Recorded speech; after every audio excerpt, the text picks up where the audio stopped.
بسم اللہ الرحمن الرحیم۔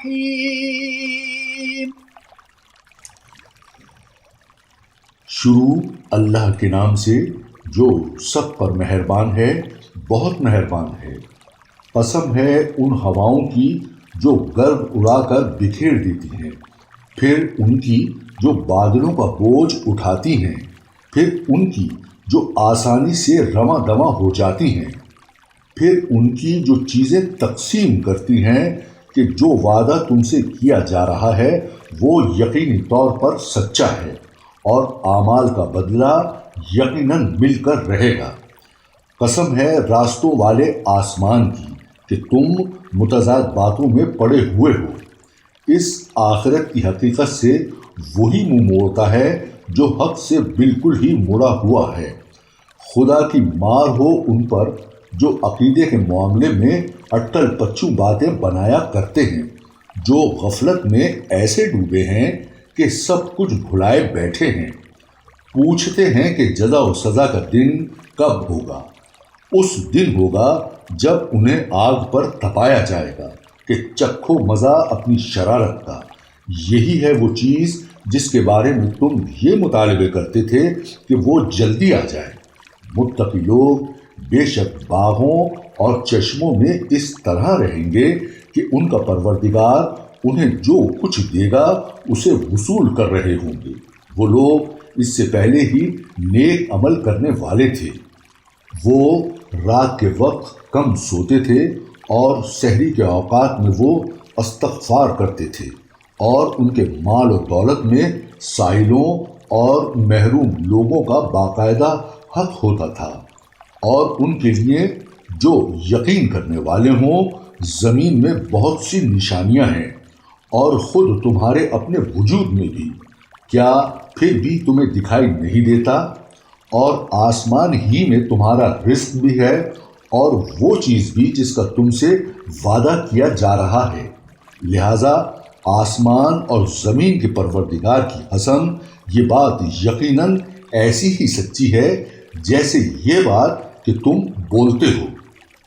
اے پیغمبر، کیا ابراہیم کے معزز مہمانوں کا واقعہ تمہیں پہنچا ہے؟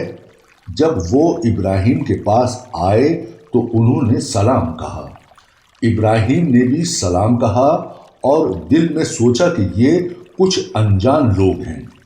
پھر وہ چپکے سے اپنے گھر والوں کے پاس گئے اور ایک موٹا سا بچڑا لے آئے اور اسے ان مہمانوں کے سامنے رکھا۔ کہنے لگے، کیا آپ لوگ کھاتے نہیں؟ اس سے ابراہیم نے ان کی طرف سے اپنے دل میں ڈر محسوس کیا۔ انہوں نے کہا، ڈریے نہیں، اور انہیں ایک لڑکے کی خوشخبری دی جو بڑا عالم ہوگا۔ اس پر ان کی بیوی زور سے بولتی ہوئی آئیں اور انہوں نے اپنا چہرہ پیٹ لیا اور کہنے لگیں، کیا ایک بانجھ بڑھیا بچہ جنے گی؟ مہمانوں نے کہا، تمہارے پروردگار نے ایسا ہی فرمایا ہے۔ یقین جانو وہی ہے جو بڑی حکمت کا، بڑے علم کا مالک ہے۔ ابراہیم نے کہا، اللہ کے بھیجے ہوئے فرشتوں، تم کس مہم پر ہو؟ انہوں نے کہا، ہمیں کچھ مجرم لوگوں کے پاس بھیجا گیا ہے تاکہ ہم ان پر پکی مٹی کے پتھر برسائیں، جن پر حد سے گزرے ہوئے لوگوں کے لیے تمہارے پروردگار کے پاس سے خاص نشان بھی لگا ہوگا۔ پھر ہوا یہ کہ اس بستی میں جو کوئی مومن تھا اس کو ہم نے وہاں سے نکال لیا، اور اس میں ایک گھر کے سوا ہم نے کسی اور گھر کو مومن نہیں پایا، اور ہم نے اس بستی میں ان لوگوں کے لیے عبرت کی ایک نشانی چھوڑ دی جو دردناک عذاب سے ڈرتے ہوں۔ اور موسیٰ کے واقعے میں بھی ہم نے ایسی ہی نشانی چھوڑی تھی جب ہم نے ایک کھلی ہوئی دلیل کے ساتھ فرعون کے پاس بھیجا تھا، تو فرعون نے اپنی قوت بازو کے بل پر منہ موڑا اور کہا کہ یہ جادوگر ہے یا دیوانہ ہے۔ چنانچہ ہم نے اسے اور اس کے لشکر کو پکڑا اور سب کو سمندر میں پھینک دیا، اور وہ تھا ہی ملامت کے لائق۔ نیز قوم عاد میں بھی ہم نے ایسی ہی نشانی چھوڑی تھی، جب ہم نے ان پر ایک ایسی آندھی بھیجی جو ہر بہتری سے بانجھ تھی، وہ جس پر بھی گزرتی اسے ایسا کر چھوڑتی جیسے وہ گل کر چورا چورا ہو گئی ہو۔ اور سمود میں بھی ایسی ہی نشانی تھی۔ جب ان سے کہا گیا تھا کہ تھوڑے وقت تک مزے اڑا لو، پھر سیدھے نہ ہوئے تو عذاب آئے گا۔ اس پر بھی انہوں نے اپنے پروردگار کا حکم ماننے سے سرکشی اختیار کی تو انہیں کڑکے نے آ پکڑا اور وہ دیکھتے رہ گئے۔ نتیجہ یہ کہ نہ تو ان میں یہ سکت رہی کہ کھڑے ہو سکیں اور نہ وہ اس قابل تھے کہ اپنا بچاؤ کرتے۔ اور اس سے بھی پہلے نوح کی قوم کو بھی ہم نے پکڑ میں لیا تھا۔ یقین جانو وہ بڑے نافرمان لوگ تھے۔ اور آسمان کو ہم نے قوت سے بنایا ہے اور ہم یقیناً وسعت پیدا کرنے والے ہیں۔ اور زمین کو ہم نے فرش بنایا ہے، چنانچہ ہم کیا خوب بچھانے والے ہیں۔ اور ہر چیز کے ہم نے جوڑے پیدا کیے ہیں تاکہ تم نصیحت حاصل کرو۔